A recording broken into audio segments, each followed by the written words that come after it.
இங்கிருப்பது சகுனி. சகுனிக்கு நேற்று இன்று நாளை என்ற காலவரை இல்லை. சகுனி ரொம்ப துக்கப்படுகிறாள். நாங்கள் அனைவரும் சொல்வது இன்றை விட நாளை நல்லது என்று. அதாவது இறந்த காலத்தை விட எதிர்காலம் நல்லது, வெற்றிகரமானது, சுகமானது என்றுதானே? இந்த கதை முற்றிலும் வித்தியாசமானது. எனது பாலிய நண்பி சகுனியின் இந்த துன்பமான நிகழ்காலத்தை விட இறந்த காலம் ஓரளவுக்கேனும் ரம்யமானது. அந்த இறந்த காலத்தை கொஞ்சம் பார்ப்போமா? தென்பகுதியில் பால்வெண்மையே, புத்தளத்தில் உப்பு வெண்மையே, மலை நாட்டில் நீர் குளிரானதே, மகனே உனது இந்நாடு புதுமையே, உனது இந்நாடு மிகச் சிறியதே, பெருமானமோ மிக அதிகம். அதன் விவரங்கள் தேடியறிந்து பதிந்து கொள்வாய் உன் மனதில். மிக நல்லது, மிக நல்லது. சக்குனி மகள் பாடியது கொழும்பு கவியுகத்தின் ஆரம்பகால கவிஞர் GH பெரேரா எழுதிய பிள்ளை தாலாட்டு கவிதையில் உள்ள மிகச் சிறப்பான ஒரு கவிதை. அக்கவிதைகளில் கூறியது போலவே பிள்ளைகள் நீங்களும் இந்த சிறிய நாட்டின் பெருமதியை மட்டுமல்ல, சிறுவராகிய நீங்களும் எவ்வளவு பெருமதியானவர்கள் என நினைத்து முன்னே செல்ல வேண்டும்.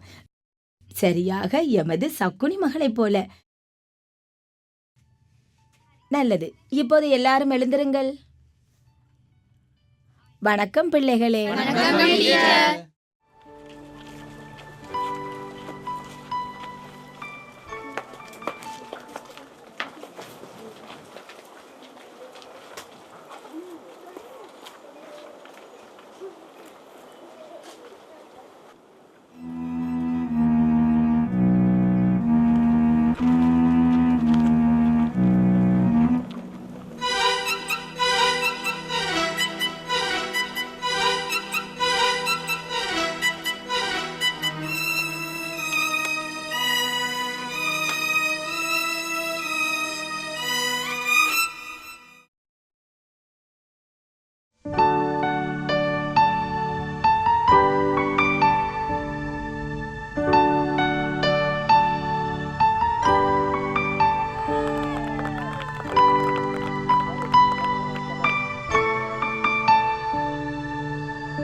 தம்பி, தண்ணியில விளையாடாத, நான் நனையிறேன், தண்ணியில விளையாடாத. அப்பா வராரு, அப்பா வரார்.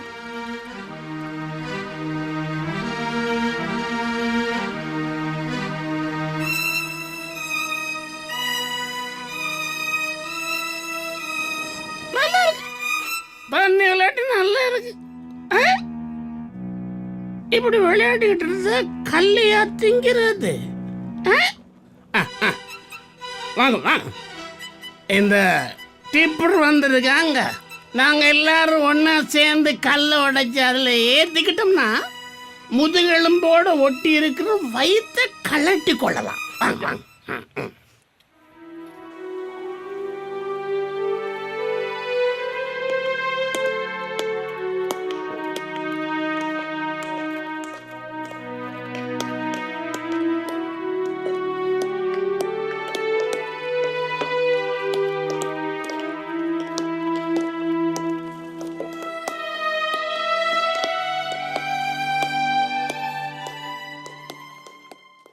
ஐயா, நான் சொன்னதை கேட்பீங்களா? காய்ச்சி போன கையில உள்ள தழும்புகளை பாப்பீங்களா? புத்தகத்துல உள்ள சம்பளத்தை சொல்லுவீங்களா? ஊருக்கு போக சம்பள சீட்டை எழுதுவீங்களா? மாணிக்கம் தேடி சுரங்கம் தோன்றும் எமது கிராமத்தவர் களைப்பும் அலுப்பும் நீங்கி பாடிய இச்சுரங்க கவிகள் பாரிய மண்டபங்கள் அதிவேக சாலைகளை அமைப்பதற்கும் இரு கைகளையும் கடலைகளையும் தோன்றும் வரை விரல்கள் வெடித்து இரத்தம் சொட்டும் வரை சந்துன் சகுனி போன்றவர்களது வாழ்க்கைக்கும் தொடர்பானதாகும் என எனக்கு தோன்றுகிறது.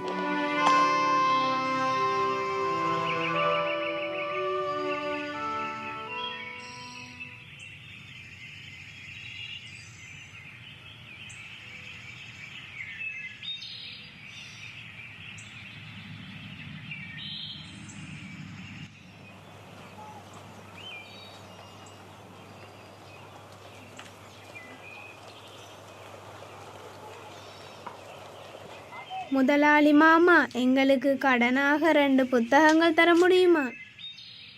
உங்களோட அம்மாக்கும் அப்பாவுக்கும் சொல்லு, முதல்ல குடிய நிப்பாட்ட சொல்லி. புத்தகம் கடனுக்கு திண்டு திண்டு என்ன ஸ்கூல்டா? அந்த கரங்களோட கண்டா 2 பேருமே இங்க வா. நான் ஒரு தாச்சிக்கு 4 ரூபா பூசம் தருவேன். என்ன சொல்லுற? தம்பி, நாங்க போவோம்.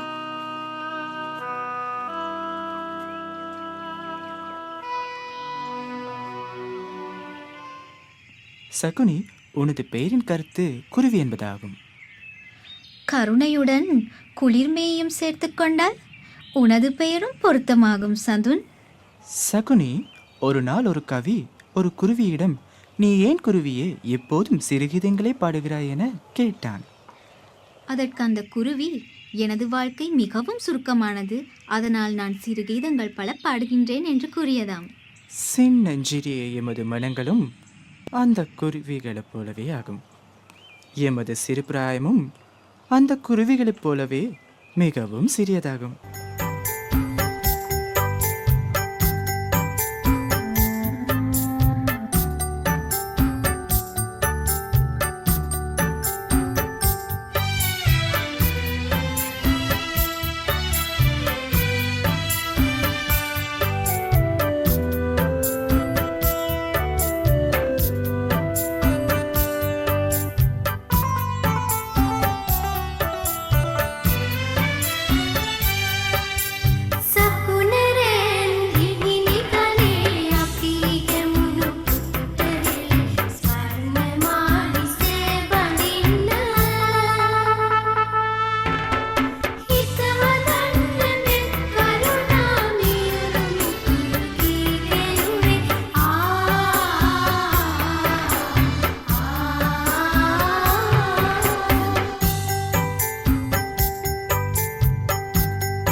அனுராதபுரத்து அரசாண்ட மன்னர்களுக்கு இடையில் மாமன்னராக இருந்த துட்டுக்கைமன் அவர்கள் பொழுதுபோக்குக்காக குருவிகள் வளர்த்தார். அந்த குருவிகள் ஆகாயத்தில் பறந்து பாடின குருவி பாடல்களை கேட்டு ஆன்மீகத்துறையில் ஈடுபட்டாராம். அந்த பாருங்க, என்னோட மாணவ மாணவியரும் பள்ளிக்கூடம் வந்து பள்ளி பாடங்களை படிக்கிறத விட சங்கீதம் மாதிரி கவின் கலைகளையும் கற்று எதிர்காலத்தில் நாட்டுக்கு பாரம் இல்லாத பிரஜைகளாக இருக்கணும். நீங்கள் சோம்பல் இல்லாமல் பாடசாலை வந்தால் நாங்களும் ஆசையுடன் படிப்பிப்போம். அதனைத்தான் அரசும் தாய்நாடும் எம்மிடம் எதிர்பார்ப்பது. நாம் அதனை நிறைவேற்றாவிட்டால் நாங்களும் நீங்களும் நாட்டுக்கு ஒரு சுமையாவோம்.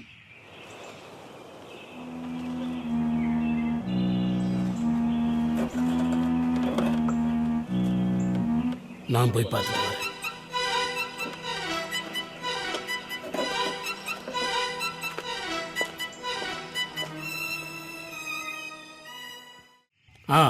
பானு தானே, ஏன் பள்ளிக்கூடம் வர்றதில்ல? திரும்பவும் பானு பள்ளிக்கூடம் வர்றதான் நான் விரும்புகிறேன். சார் விரும்பினாலும் மற்றவங்க விருப்பம் இல்லையே. யார் அது மற்றவங்கன்னு சொல்கிறது?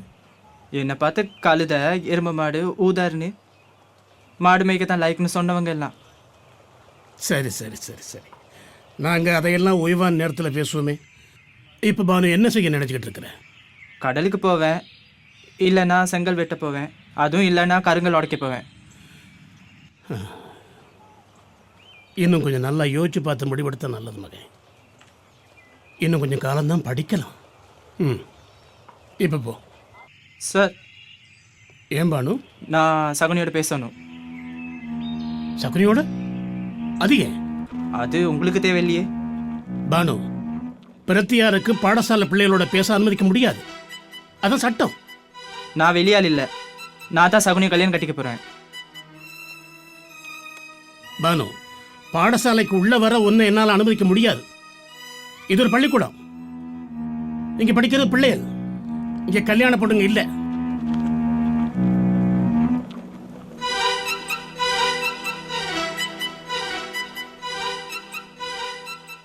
அம்மா என்ற புத்தகங்கள், அம்மா என்ற புத்தகங்கள், அம்மா என்ற புத்தகங்கள். அம்மா இந்த ஸ்கூல் புத்தகங்கள். நான் அறிஞ்ச காலம் தொட்டு வாழ்ந்தது விவசாயம் செஞ்சு, அது எல்லாம் முடிஞ்சு நாங்க எல்லாரும் கூலிகளானோம். எங்க பிள்ளைங்களும் அப்படியே வாழ்ந்துட்டு போட்டோம். அவங்களுக்கு என்னத்துக்கு நாங்க படிப்பிக்கணும்? இந்த தேவையில்லாத வேலை ஒன்றும் எங்களுக்கு தேவையில்லை. நாங்க ரொம்ப எளிய வாழ்க்கை வாழ்றோம். பிள்ளைக்கு சரியான மாதிரி காய்ச்சல், மருந்து எடுக்க என்கிட்ட எங்க இருக்கு காசு? எங்க அவன் புருஷன்? அவ கடல் தொழிலாளே இல்லாம போயிட்டான்.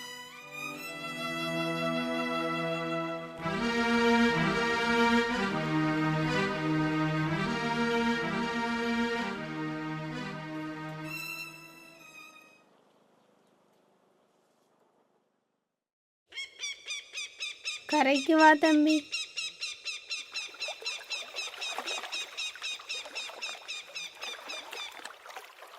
எனக்கு மருந்து தேவையில்லை, தண்ணிக்குள்ள இருந்தா காய்ச்சல் குறைஞ்சிரும். உனக்கு பைத்தியமா? நீ செத்து போவ. நாங்க செத்து போவோம் அக்கா, அது இதை விட நல்லது.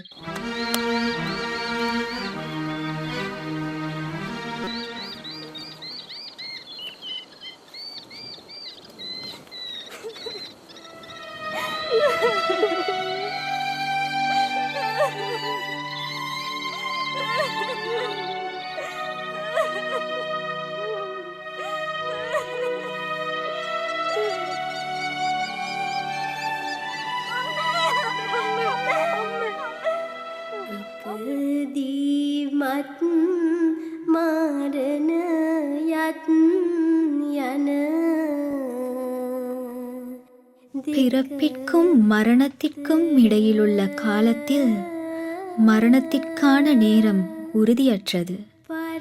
எனது மாணிக்கமான பிள்ளை இவ்வுலகில் தரித்து நிற்காதது இந்த ரகசியத்தை அறிந்துதானா? வாழ்க்கை எனும் பாலைவனத்தின் கொடூரத்தை அறிந்துதானோ மிக குறுகிய காலத்தில் செத்துப்போனான். මගේදු මෙනික මිහිනුම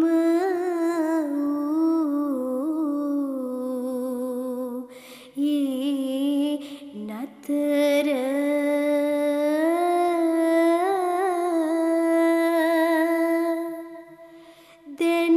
දැනගෙනවත්ද පිහිසුණු බව දිවි කතර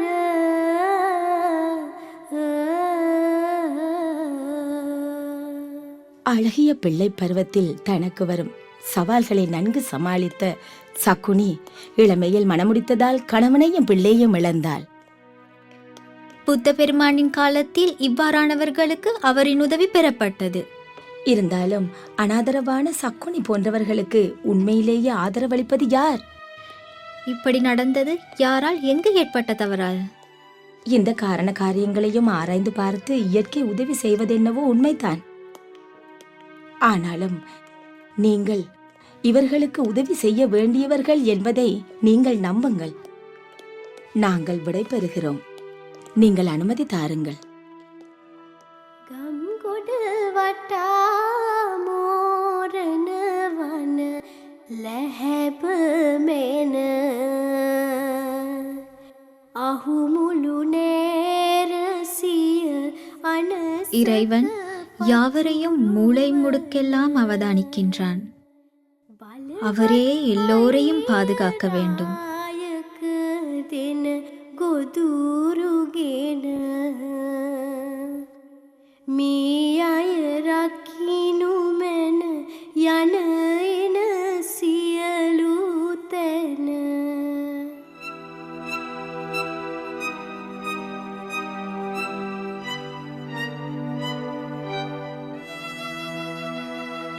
எழுத்தும் இயக்கமும் அஜித் கிருஷாந்த சேரம்.